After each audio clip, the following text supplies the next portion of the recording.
MLC Duvvada Srinivas ని పోలీసులు విచారణ కోసం స్టేషన్ కి తీసుకొచ్చారనే వార్తల నేపథ్యంలో ఆయన సన్నిహితురాలు దివ్యల మాధురి పోలీస్ స్టేషన్ ఎదుట నిరసనకు దిగారు.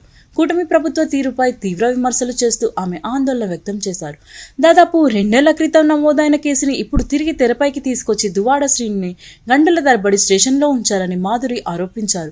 ఉదయం నుంచి సాయంత్రం వరకు సరైన సౌకర్యాలు కల్పించకుండా ఇబ్బందులకు గురి చేస్తున్నారని ఆమె విమర్శించారు. ఒక ప్రజా ప్రతినిధికే ఇలాంటి పరిస్థితి ఎదురైతే సాధారణ ప్రజల పరిస్థితి ఎలా ఉంటుందో ఆలోచించాలని ఆమె ప్రశ్నించారు. గతంలో చేసిన రాజకీయ వ్యాఖ్యలను ఆధారంగా చేసుకుని ఇప్పుడు చర్యలు తీసుకోవడం సరైన పద్ధతి కాదని అభిప్రాయపడ్డారు. పోలీస్ స్టేషన్ బయట మాధురి నిరసన కొనసాగుతుండటంతో పోలీసులు ఆమెను లోపలికి రావాలని సూచించారు. రహదారిపై ఆందోళన వల్ల ప్రజలకు ఇబ్బందులు కలుగుతాయని పోలీసులు పేర్కొన్నట్లు సమాచారం. అయితే తన నిరసనను బయటే కొనసాగిస్తానని మాధురి స్పష్టం చేశారు.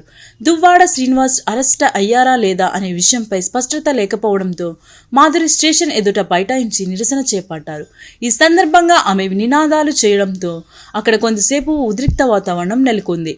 ఈ ఘటనతో టెక్కలి రాజకీయాల్లో మరోసారి చర్చ మొదలైంది. దువ్వాడ శ్రీనివాస్ వ్యవహారం, దానిపై మాధురి చేసిన ఆందోళన రాజకీయ వర్గాల్లో ఆసక్తికర చర్చకు దారితీసింది.